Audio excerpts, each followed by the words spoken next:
So you know a little bit about potential energy. We're going to talk first about gravitational potential energy, then we'll get to slinkies. So, gravitational potential energy is dependent on three factors. One of them doesn't change as long as you're on planet Earth. What would that be? Gravity. The other two change a whole bunch. How big it is, how massive it is, I should say, how high it is. So, a penny and a penny-sized glob of lead, or, oh, better yet, a penny-sized glob of black hole matter. Oh, great. Super dense. The entire mass of the sun condensed into an area the size of a penny. And then you drop it on your planet and watch the Earth. Yeah, and the Earth would just fold. So, drop both of those from 1 meter off the ground. Right. It's all in the name of science. So, something very, very massive, something with a very low mass, each dropped from 1 meter. The more massive object will have more potential energy due to gravity. Take two objects of the same mass. Drop one of them from 1 meter off the ground, climb the football stands with the other, and drop it. The one dropped from higher up has got more potential energy due to gravity. So that's really straightforward, really simple. That's the equation. MGH. Mass, gravity, height above your stop point, or your zero. So, where's zero? I'd like you all to stand up. I know, you love it when I make you stand up in the morning. Perk up, sunshines! On your feet! McCoy, Stefan, I almost called you Marcellus, like Wynton Marsalis. Did you play the saxophone? McClellan. Oh, okay, good. Now, if you pull your legs out from underneath you suddenly, where are you going to stop? The floor. Okay. So, you're just going to levitate. Okay, fantastic. So, if we're thinking about your gravitational potential energy, well, let's imagine something else. Who's feeling perky this morning? Landon, you look perky. Why don't you stand on your seat there? On your seat. One and only time you're going to be allowed to climb on the furniture. So, if you jump off of there, we agree you're going to stop on the floor. Probably blow out a knee, but yeah. Yeah, okay. We're not going to actually have you do it. So, actually, you can all stand on your chairs. What the heck?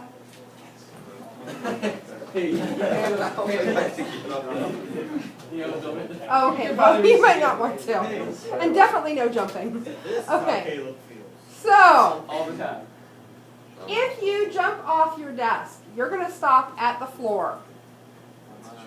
That's our, so we would typically call that our zero, yes? Okay. If we opened up a hole in the floor, if we dug a pit to the basement, does your zero change?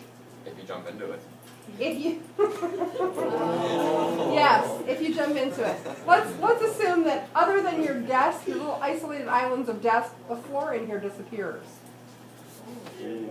Yeah, exactly. Floor is lava. Like mining in Minecraft. So,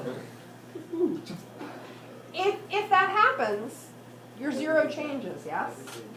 Okay. Zero is arbitrary. Yes, there's a mole up there. Yeah, we put it there. Several people in this room are responsible for it. Okay. Go ahead and you can have a seat now. I want you to I like this. Okay, jump, hit your zero. It's a zero. All right, so let's imagine the roof of the building. Okay, you're a given height above the surface, right? Surface of the earth, outside. We could figure out your gravitational potential energy.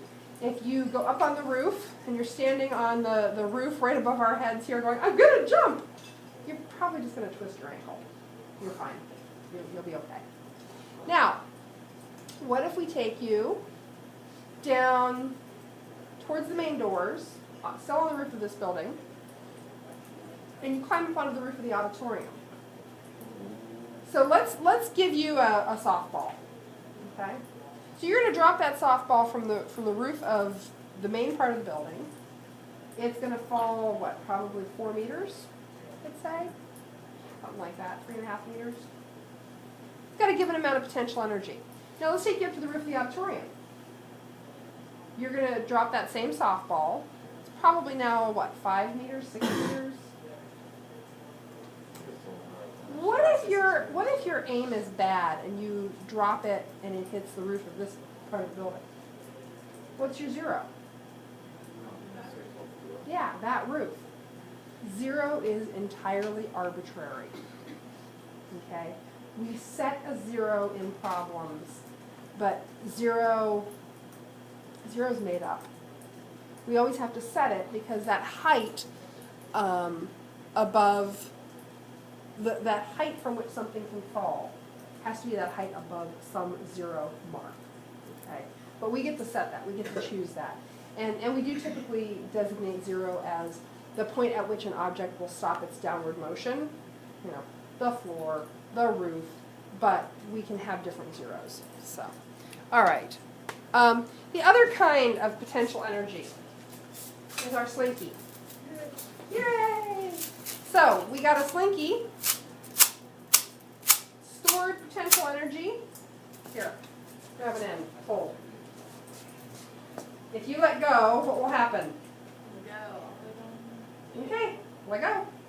Woo! It returns. It comes home. Yay! Oh. Oh. That's okay. That's my fault. I'll take the blame on that. I'll have my lab assistant fix it next period.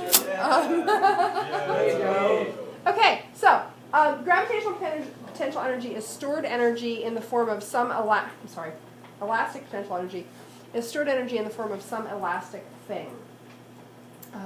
Bungee cords, springs, slinkies, hair bands, rubber bands, all of those things. The waistband of your sweatshirt, the cuffs of your sweatshirt. Those all have varying amounts of elastic potential energy. We're going to introduce this concept of K. Here. K. Okay? It's a constant, actually. It's a constant. Even better. It's even better, yeah.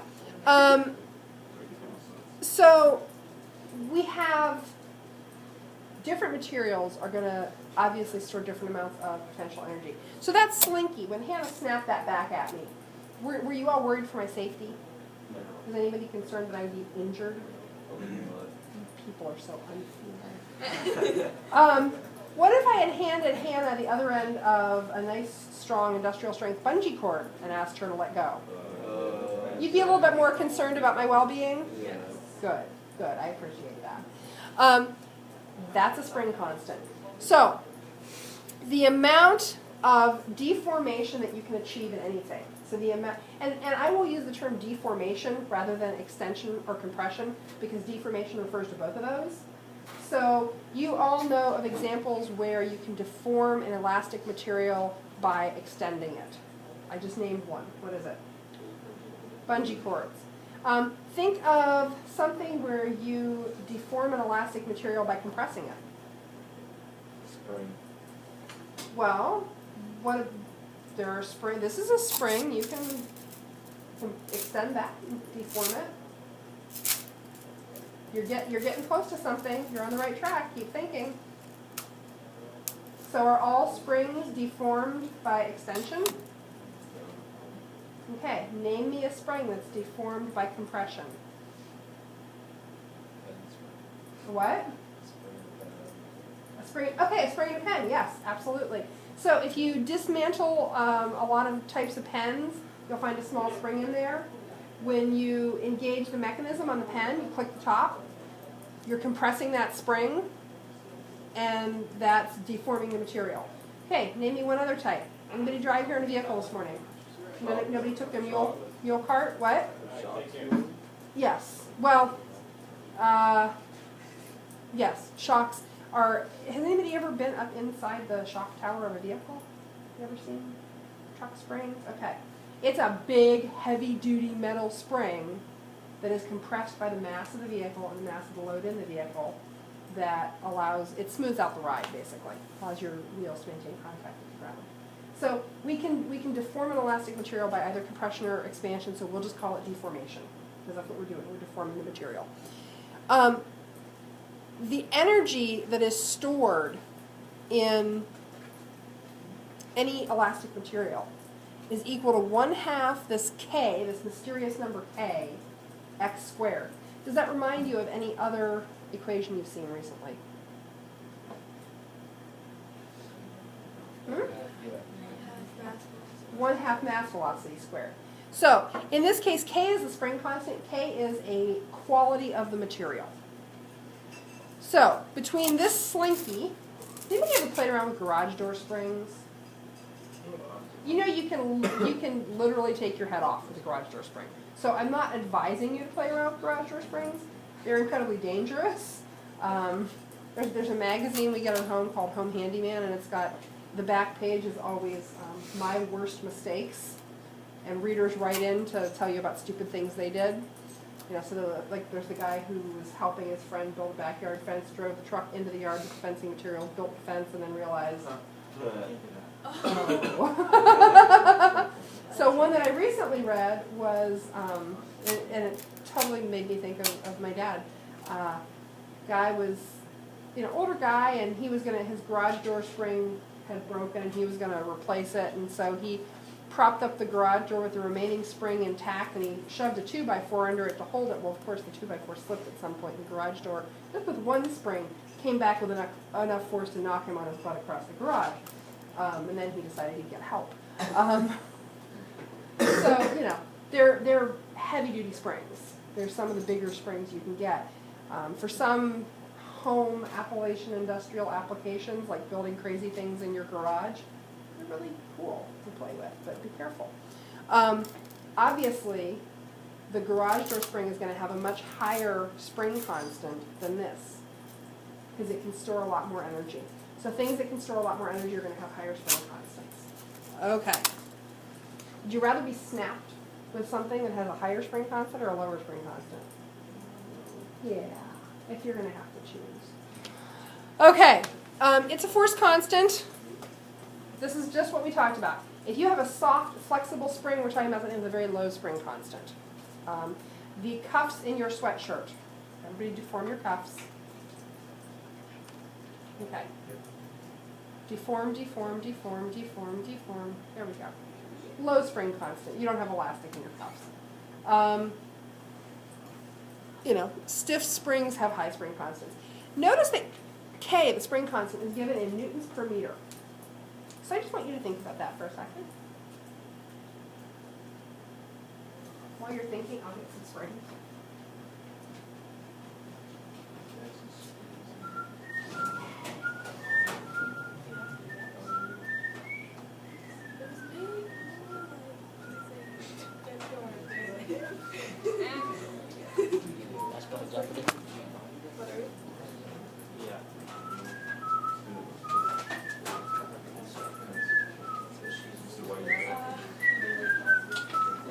I should cut the video here.